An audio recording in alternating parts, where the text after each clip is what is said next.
Okay, ഇതിനകത്ത് തന്നെ നമുക്കൊരു സയൻറ്റിഫിക് ആയിട്ടുള്ള സ്ട്രക്ചറുണ്ട്.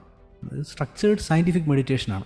ആദ്യം ബ്രീത്ത് ചെയ്യുന്നു, രണ്ടാമത് പ്രോഗ്രസീവ് മസ്കുലാർ റിലാക്സേഷൻ, മസിൽസിനെ സ്ട്രെച്ച് ചെയ്ത് റിലാക്സ് ചെയ്യുന്നു, മൂന്നാമത് ഗ്രാറ്റിറ്റ്യൂഡ്, മാപ്പ് കൊടുക്കൽ, സ്നേഹം മനഃപൂർവ്വം പരിശീലിക്കുന്നു.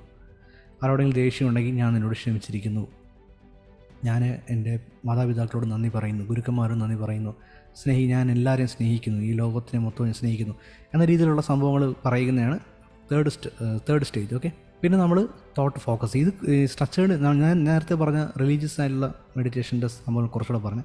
ഇത് സയൻറ്റിഫിക് മെഡിറ്റേഷനാണ്. സയൻറ്റിഫിക് മെഡിറ്റേഷനകത്ത് നമുക്ക് കുറച്ച് കാര്യങ്ങൾ നേടിയെടുക്കാൻ ചെയ്യുന്നതാണ്. കാര്യങ്ങൾ നേടിയെടുക്കാൻ ചെയ്യുന്നതെന്ന് പറഞ്ഞു കഴിഞ്ഞാൽ നമ്മളൊരു തോട്ട് ഫോക്കസ് ചെയ്യും.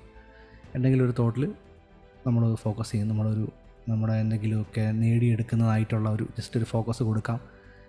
പിന്നെ കൗണ്ട് ഡൗൺ ചെയ്യാം. ഹിപ്നോട്ടിസിനകത്തുള്ള കൗണ്ട് ഡൗൺ എടുത്ത് നമുക്ക് ഡീപ്പനിങ് ചെയ്ത് കൊടുക്കാം. സയൻറ്റിഫിക് മെഡിറ്റേഷനാണ്. അതിനുശേഷം വിഷ്വലൈസേഷൻ കൊടുക്കണം.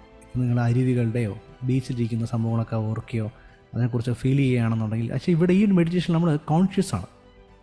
ഓക്കെ, വിഷ്വലൈസേഷൻ കൊടുത്തു കഴിഞ്ഞാൽ പിന്നെ നിങ്ങൾക്ക് എന്താണ് വേണ്ടതെന്നുള്ളത് അഫേം ചെയ്യുക.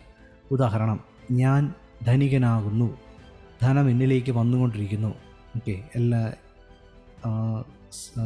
എന്നെ മനസ്സിലാക്കുന്ന സ്നേഹിക്കുന്ന ആൾക്കാർ എൻ്റെ ചുറ്റും നിറഞ്ഞു നിൽക്കുന്നു. ഇങ്ങനെയുള്ള അഫർമേഷൻ കൊടുക്കാം. നിങ്ങളുടെ പ്രോബ്ലം എന്താണോ അതിൻ്റെ ഓപ്പോസിറ്റ് അഫർമേഷൻ. പ്രോബ്ലം കടമാണെങ്കിൽ ധനം വരുന്നു എന്ന് പറയണം. പ്രോബ്ലം നിങ്ങൾക്ക് ഒരു അസുഖമാണെങ്കിൽ, പ്രമേഹമാണെന്നുണ്ടെങ്കിൽ ഞാൻ പൂർണ്ണ ആരോഗ്യവതിയാണ്, എനിക്ക് മധുര പലഹാരങ്ങൾ കഴിക്കാൻ പറ്റുന്നു എന്ന് അഫർമേഷൻ കൊടുക്കുന്നു. ഓക്കെ, ഈ സ്റ്റേജിലെത്തിയിട്ട് നമുക്ക് തിരിച്ചു വരാം. പിന്നെ കുറച്ചുകൂടെ ഇരുന്ന് കഴിഞ്ഞാൽ നമ്മൾ തോട്ട്ലെസ് യൂണിറ്റി വിത്ത് യൂണിവേഴ്സ് എന്ന് പറയുന്ന സ്റ്റേജിലോട്ട് പോകും. അപ്പോൾ നമുക്ക് ഒരു എക്സ്റ്റസിയിലോട്ട് പോകും. ഓക്കെ, എക്സ്റ്റസി മെഡിറ്റേഷനെ കുറിച്ച് ഞാൻ ഒരു കാര്യം പറഞ്ഞാൽ നിങ്ങൾക്ക് അതിലോട്ട് ഭയങ്കര ഇൻട്രസ്റ്റ് വരും.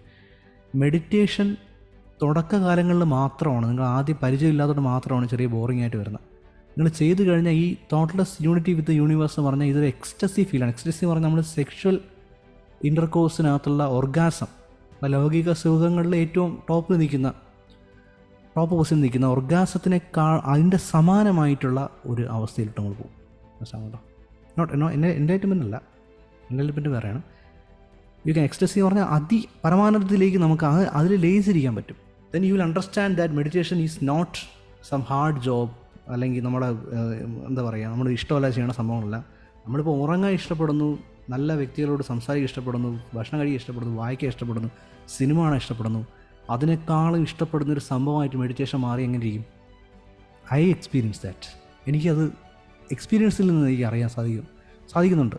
മെഡിറ്റേഷൻ ചെയ്യണമെന്ന് പറഞ്ഞു കഴിഞ്ഞാൽ ഭയങ്കര ബുദ്ധിമുട്ടുള്ളൊരു പ്രവൃത്തിയല്ല. നമ്മൾ വെറുതെ ഇരുന്ന് കുറച്ച് കഴിയുമ്പോൾ നമ്മൾ ഈ യൂണിറ്റിലോട്ട് പോകും.